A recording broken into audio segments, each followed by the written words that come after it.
জ্যাঠা শ্বশুরকে বাবা বানিয়ে আধার কার্ড এবং ভোটার কার্ড তৈরি করার অভিযোগ উঠল বাংলাদেশি নাগরিকের বিরুদ্ধে। ক্যানিংয়ের নিকারিঘাটা গ্রাম পঞ্চায়েতে চাঞ্চল্য। মহকুমা শাসক দফতর এবং নির্বাচন কমিশনে অভিযোগ দায়ের হয়েছে।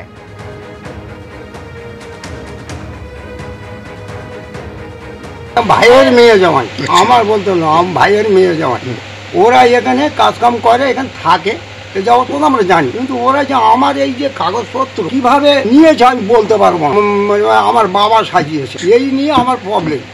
আমি বলি তো আমি বাবা হব কেন, তোমার শ্বশুর বাবা হবে কেন, চা শ্বশুর বাবা হবে কেন? ওরা আমি অত থানায় কমপ্লেন করেছি যে যাতে না, এ আমার ছেলে নয়, এ আমার জামাই। আমার দুই ছেলে দুই মেয়ে, আমার কাগজপত্র নিয়ে ওরা ভোটার কার্ড আইডেন্টি কার্ড বানিয়ে আমার বাবা সাজিয়েছে। বাংলাদেশ কত বছর আগে এসছে এখানে? তা 8-10 বছর, আরো বেশি হবে তো, কম না, এরকম হবে মনে হয়। ওরা ভোটার দিতে যায়, নাম যখন ভোট দিতে যায় সেই সময় জানলাম যে এটা আমার নাম মারফত উনি আমার ছেলে বানিয়েছে, মানে ওনার বাবা আমার বানিয়েছে। তখন আমি সঙ্গে সঙ্গে এই আইনে দ্বারস্থ হই। অভিযুক্তের স্ত্রী কি কথা বলছেন, কি তার দাবি দেখুন। অনেকদিন আগে চলে এসছে এখানে ছোটবেলা, যাই হোক ওর বাবাটা কে আছে না আছে আমি জানি না। তো আমার বাবা মারা গেছে, বাবার আগে যতক্ষণ আমার বাবা বেঁচে ছিল ততক্ষণ এই ছেলের সঙ্গে বিয়ে থাওয়া দেওয়া সব জয়নাল গাজী করেছে। জয়নাল গাজী ডকুমেন্টস করে দেওয়া সব শফিক গাজীরই করে দিয়েছে। যদি জয়নাল গাজী না হেল্প করবে তাহলে কিসের জোরে আমি শফিক গাজীর বা এতদিন আছে বা আমি আছে, আমার ফ্যামিলি কিভাবে আছে? আমার বাপের জায়গা নিয়ে, বাবা মরে গেছে, বাবার জায়গা নিয়ে ভাই ভাই ঝামেলা ঝগড়া হয়েছে এটা নিয়ে। তো আমরা তো ঢুকবো না, ওই জায়গা তো আমি পাবো না, কেন? আমি তো পরগরি হয়ে গেছি। তা তারা গন্ডগোল করতে পারবে না, তারা আমাদের মাঝখানে কেন ঝামেলাটা করবে? গাজীর এখানে বাংলাদেশি বলতে ও প্রথম অনেকদিন আগে, মেলা দিন আগে চলে এসেছে, ডকুমেন্টস টকুমেন্টস সব কিছু এখানে আছে। ওর বাবা হলো জয়নাল গাজী, এবার কি করবে ওরা। জয়নাল গাজী যখন বলেছিল এখানে সই, জয়নাল গাজী ডাক করেছে শফিক কে আমার ছেলে, এখানে সই করছে, ওখানে সই করছে। জয়নাল গাজী তো গোছ গোছ টাকাগুলো খাচ্ছিল, আর এখন জয়নাল গাজী যদি বলে আমরা কি শুনবো? জয়নাল গাজী কিসের অভাব পড়ে গেছে? টাকার অভাব পড়ে গেছে।